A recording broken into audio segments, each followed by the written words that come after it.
and welcome. My name is Leah Courtney, and I'm a homeschooling mom of 4 and homeschool blogger at aswewalkalongtheroad.com. I am excited to be sharing another episode in my series, Homeschooling Your First Year and Beyond. And if you're a new or relatively new homeschooling mama, or you're a prospective homeschooling mama, I encourage you to look through and find the other episodes in this series. In each one, I'm trying to give some practical advice as well as encouragement to newer homeschool mamas. Today, I'm going to be talking about some tips for homeschooling children with special needs. And before I do, I want to give you a little bit of background. I don't do this on every one of these videos, but I think it's important that you kind of know where I'm coming from when I'm talking to you about homeschooling kids with special needs. So before I was a homeschool mama, I was a regular classroom teacher. I have an undergraduate degree that is in special education and a Bachelor of Science in elementary education as well. And then I also have a master's degree in teaching reading. So when I was a classroom teacher, I taught second graders for a while. I did special ed resource room for a while. I taught a study skills class. I also taught high school special ed, which was a whole lot different than elementary, but I did it. So I've had experience in the special ed field. Also, out of my 4 children, my oldest is on the autism spectrum, and I have 2 who I am almost certain would have been diagnosed with ADHD had they been in a school setting and needed to have that kind of intervention. So that's where I'm coming from when I'm talking to you about special needs homeschooling. I do not claim to know everything about every kind of need that you are going to have, but I am going to give some tips that I hope will sort of point you in the right direction, and most of all, encourage you that you can homeschool your child with special needs. Sometimes we, as moms, get the message that, oh, well, your child has all of these different needs. You're not going to be able to handle this. You need to send them to school. And there are times that maybe sending them to a regular traditional school is the best option.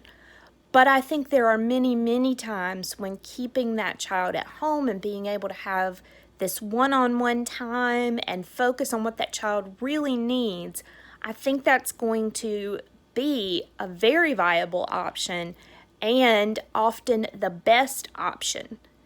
So here are 3 tips that you can think about if you're considering homeschooling and you have a child that you know has a special need, or you have a child that you suspect has a special need.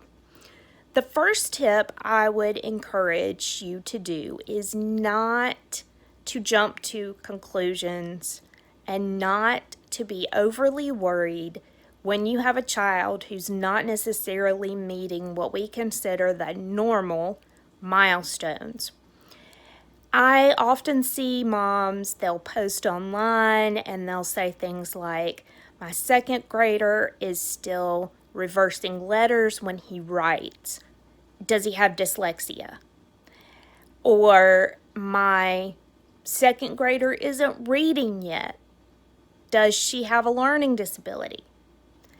And I encourage moms to just calm, don't stress, and don't stress your child, because chances are this isn't really a problem.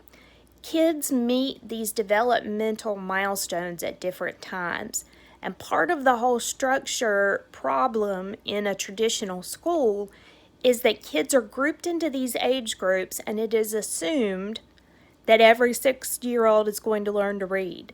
It's assumed that by the time they're 8, children can write without reversing any letters. It's just assumed that these things happen at a certain age level, and that's not true of all children. Kids hit their developmental milestones at different times. And just because your child hasn't reached a certain milestone at a time when, if he were in traditional school, He might be considered as having a disability or a problem. That's not necessarily the case. So I encourage you to slow down and not rush to identify a problem if there's not really a problem.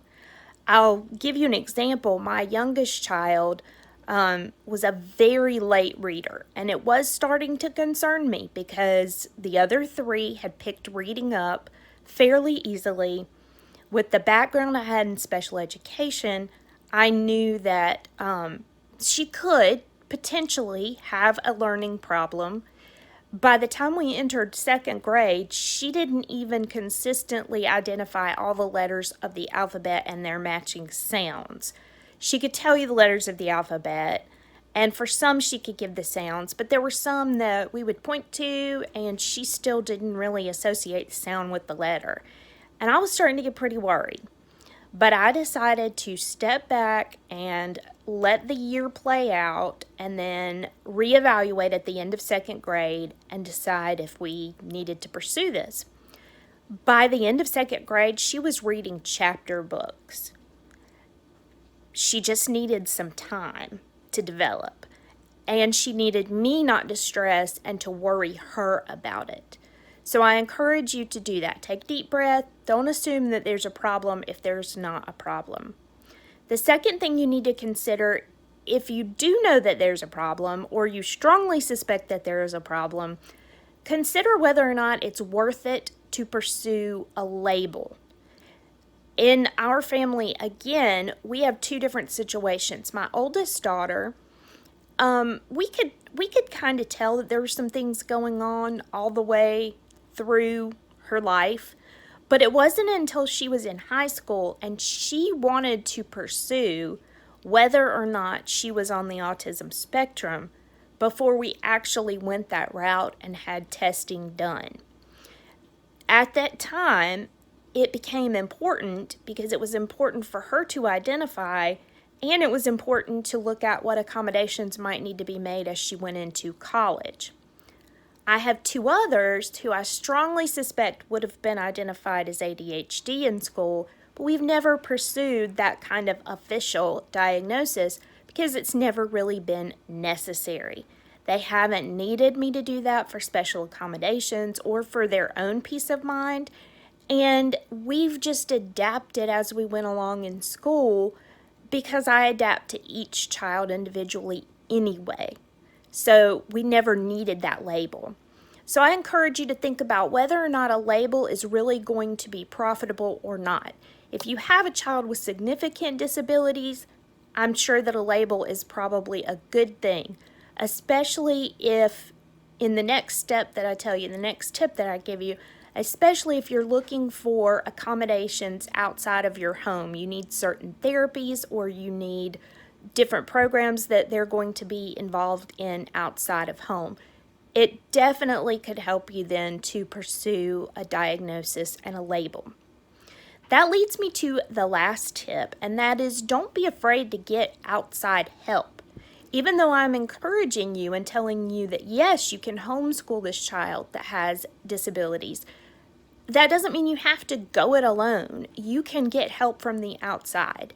You can pursue this diagnosis. You can get therapy help. You can get occupational therapy. You can go to the school district. Most school districts are legally obligated to provide resources for homeschoolers who live in that district. So you can go to the school district where your child would be enrolled and you can ask for them to do the diagnostic testing. You can also ask for them to provide services through the school. So don't be afraid to do that. Don't be afraid to look for that outside help. If you can keep your child at home and homeschool them, and all you need is some help now and then, that is a better situation than if you have to put that child into regular school all the time, because I know as a special ed teacher that there are kids who just fall through the cracks, who are kind of shuffled along and they don't really learn much because they're not a problem, and so they don't get much attention. So those are the tips I would give you if you are homeschooling a child with special needs or suspect that you are.